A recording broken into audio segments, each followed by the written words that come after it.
मौर्य प्रशासन। इसके अंतर्गत सबसे पहले चंद्रगुप्त मौर्य के शासन प्रबंध का अध्ययन करेंगे। मगध साम्राज्य के उत्कर्ष की जो प्रक्रिया बिंबिसार से प्रारंभ हुई, वह मौर्य सम्राटों के अधीन पूर्णता को प्राप्त हुई थी। देश में पहली बार एक विशाल चक्रवर्ती साम्राज्य की स्थापना हुई, जिसकी राजधानी बनने का गौरव पाटलिपुत्र को प्राप्त हुआ। राजनीतिक एकता और सुदृढ़ता के वातावरण में भौतिक एवं सांस्कृतिक उन्नति का मार्ग भी प्रशस्त हुआ। इस मौर्य शासन व्यवस्था का जनक चंद्रगुप्त मौर्य था। वह न केवल एक महान विजेता था, अपितु एक उच्च कोटि का प्रशासक भी था।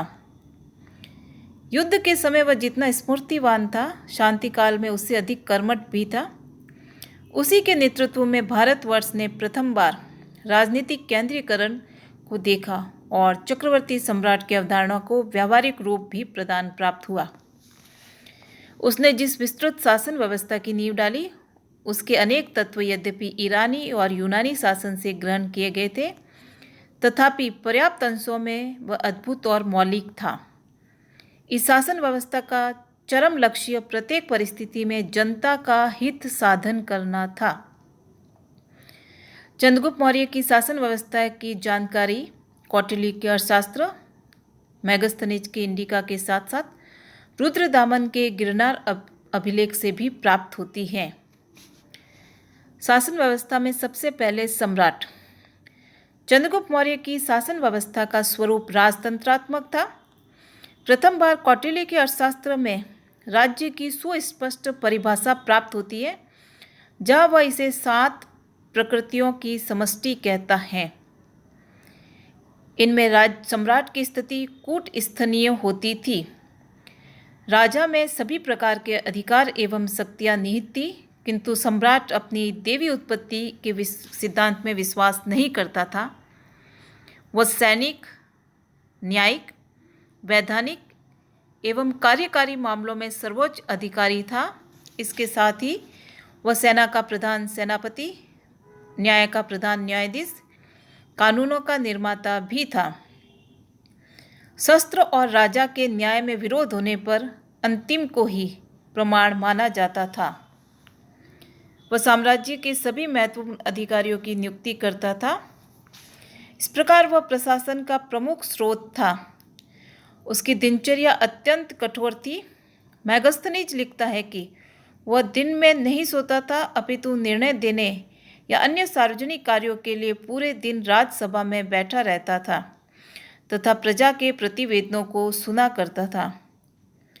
इस प्रकार वह किसी प्रकार का अवरोध सहन नहीं करता था। इस विषय में कौटिल्य का भी स्पष्ट मत था कि राजा को प्रजा की शिकायतें सुनने के लिए सदैव उपलब्ध रहना चाहिए और प्रजा से अधिक देर या प्रतीक्षा नहीं करवानी चाहिए। वह स्पष्टतः चेतावनी देते हैं कि जिस राजा का दर्शन प्रजा के लिए दुर्लभ है, उसके अधिकारी प्रजा के कामों को अव्यवस्थित कर देते हैं, जिससे राजा या तो प्रजा का कोप भाजन बनता है या शत्रुओं का शिकार होता है। अतः राजा को सदा उद्योगपरायण अर्थात कार्य में संलग्न रहना चाहिए, यही उसका व्रत है। सम्राट मुख्यतः राजधानी में रहता था और उसका विशाल राजप्रसाद होता था। उसकी राज्यसभा ऐश्वर्य और शानो शौकत से परिपूर्ण होती थी। वह अपनी व्यक्तिगत सुरक्षा की ओर भी विशेष ध्यान देता था और इसीलिए सदैव सशस्त्र अंगरक्षकों से घिरा रहता था। राजमहल से बाहर निकलने पर मार्ग में सशस्त्र सैनिक उसकी सुरक्षा के लिए तैनात किए जाते थे। इसी प्रकार कौटिल्य ने राज व्यवस्था के लिए सप्तांग सिद्धांत दिया है।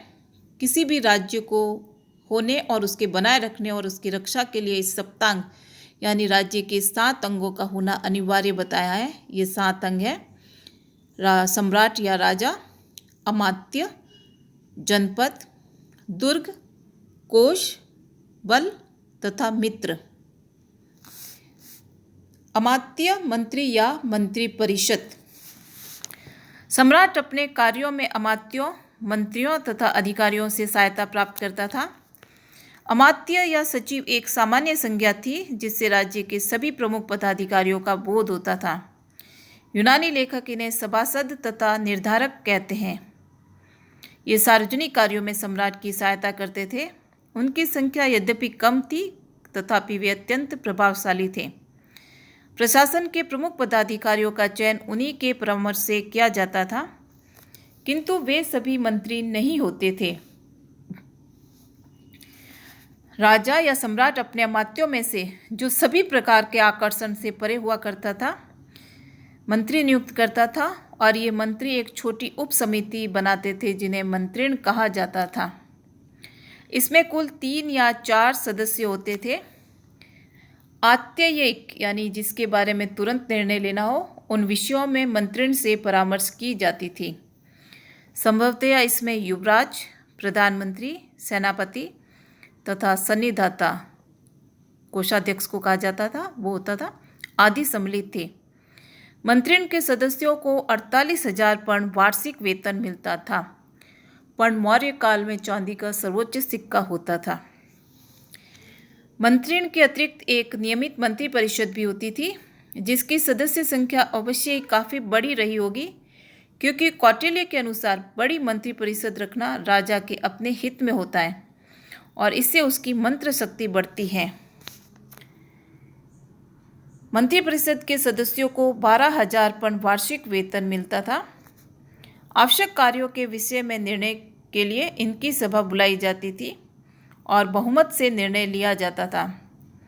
हालांकि सम्राट को यह अधिकार था कि वह बहुमत के निर्णय की उपेक्षा कर अल्पमत के निर्णय को स्वीकार करे, यदि ऐसा राष्ट्रहित में हो तो।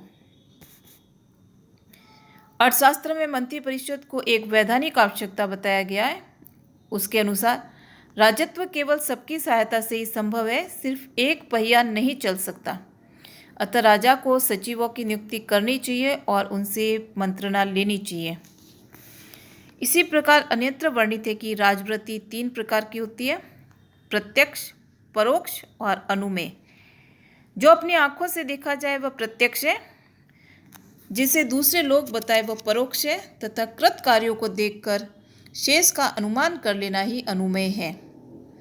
राजा के पास अनेक काम होते हैं जो एक साथ पूरे नहीं किए जा सकते। ये काम भिन्न भिन्न स्थानों में होते हैं, अतः अकेला राजा उन्हें पूरा नहीं कर सकता। अतः मंत्रियों को नियुक्त करके उन कार्यों को संपन्न करवाया जाता है। केंद्रीय अधिकारी तंत्र। अर्थशास्त्र में ही केंद्रीय प्रशासन का अत्यंत विस्तृत विवरण प्राप्त होता है। शासन की सुविधा के लिए केंद्रीय प्रशासन अनेक विभागों में बटा हुआ था। प्रत्येक विभाग को तीर्थ कहा जाता था। अर्थशास्त्र में 18 तीर्थों के प्रधान पदाधिकारियों का उल्लेख हुआ है, जो इस प्रकार है: मंत्री और पुरोहित, दूसरा समाहर्ता, तीसरा सन्निधाता, चौथा सेनापति, पांचवा युवराज, छठा प्रदेष्टा, सातवां नायक, आठवां कर्मांतिक, नौवां व्यवहारिक, 10वां मंत्री परिषदाध्यक्ष, 11 दंडपाल, 12 अंतपाल, 13 दुर्गपाल, 14 नागरक, 15 प्रशास्ता, 16 दोवारिक, 17 आंतरवशिक और 18 आटविक। इनमें मंत्री तथा पुरोहित प्रधानमंत्री तथा प्रमुख धर्माधिकारी होते थे। चंद्रगुप्त मौर्य के समय ये दोनों ही विभाग कौटिल्य के अधीन थे। समाहर्ता राजस्व विभाग का प्रधान अधिकारी था। सन्निधाता राजकीय कोषाधिकरण का प्रमुख अधिकारी होता था। सेनापति युद्ध विभाग का मंत्री। युवराज राजा का उत्तराधिकारी होता था, जो अपने पिता के शासनकाल में प्रशासनिक कार्यों में उसकी मदद करता था। प्रदेष्टा फौजदारी न्यायालय का न्यायाधीश था। नायक सेना का संचालक था। कर्मांतिक देश के उद्योग धंधों का प्रधान निरीक्षक था। व्यवहारिक दीवानी न्यायालय का न्यायाधीश था। मंत्री परिषदाध्यक्ष मंत्री परिषद का अध्यक्ष होता था। दंडपाल सेना की सामग्रियों को जुटाने वाला प्रधान अधिकारी था। अंतपाल सीमावर्ती दुर्गों का रक्षक था। दुर्गपाल देश के भीतर दुर्गों का प्रबंध करने वाला था। नागरक नगर का प्रमुख अधिकारी था। प्रशासता राजकीय दस्तावेजों या कागजातों को सुरक्षित रखने वाला और राजकीय आज्ञाओं को लिपिबद्ध करने वाला प्रधान अधिकारी था। द्वारिक राजमहलों की देखरेख करने वाला प्रधान अधिकारी था। आंतरवर्षिक सम्राट की अंगरक्षक सेना का प्रधान था और सबसे अंत में 8वीं वन विभाग का प्रमुख अधिकारी होता था। ये सभी राज्य के उच्च श्रेणी के अधिकारी थे। इन पदाधिकारियों के अतिरिक्त अन्य अनेक पदाधिकारियों का भी उल्लेख अर्थशास्त्र में मिलता है, जिन्हें अध्यक्ष नाम दिया गया है। इनके जिम्मे कोई न कोई सरकारी विभाग होता था। अर्थशास्त्र में विभागीय अध्यक्षों तथा उनके कार्यों की एक लंबी सूची प्राप्त होती है। इन अध्यक्षों को ही यूनानी लेखकों ने मजिस्ट्रेट कहा है। इनमें से कुछ इस प्रकार है। पण्याध्यक्ष ये वाणिज्य का अध्यक्ष था। सुराध्यक्ष सुरा का, सुनाध्यक्ष बूचड़ खाने का अध्यक्ष, गणिकाध्यक्ष पेशियाओं का निरीक्षक, सीताध्यक्ष राजकीय कृषि विभाग का अध्यक्ष होता था। आक्राध्यक्ष खानों का अध्यक्ष होता था। कोष्ठगाराध्यक्ष, कुप्याध्यक्ष ये वन तथा उनकी संपदा का अध्यक्ष था।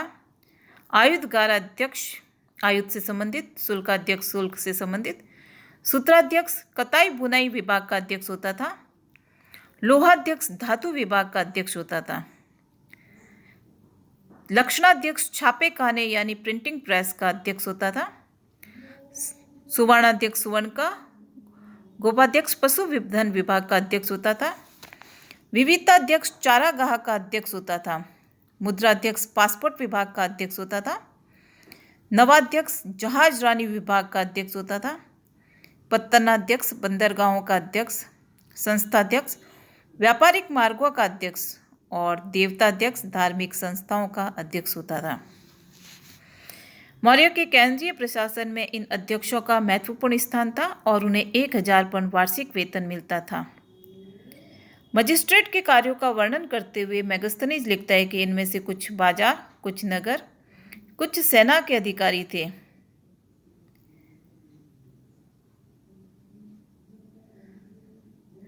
जो नगरों के अधिकारी थे उनकी 5-5 सदस्यों वाली 6 परिषदों का भी मेगास्थनीज उल्लेख करता है। इन विभागीय अध्यक्ष भी अमात्यों में से नियुक्त किए जाते हैं। प्रथम श्रेणी के अमात्य मंत्रिण के सदस्य, द्वितीय श्रेणी के अमात्य मंत्रिपरिषद के और तृतीय श्रेणी के अमात्य विभागीय अध्यक्ष होते थे। मौर्यों के प्रांतीय प्रशासन अगले वीडियो में अध्ययन किया जाएगा।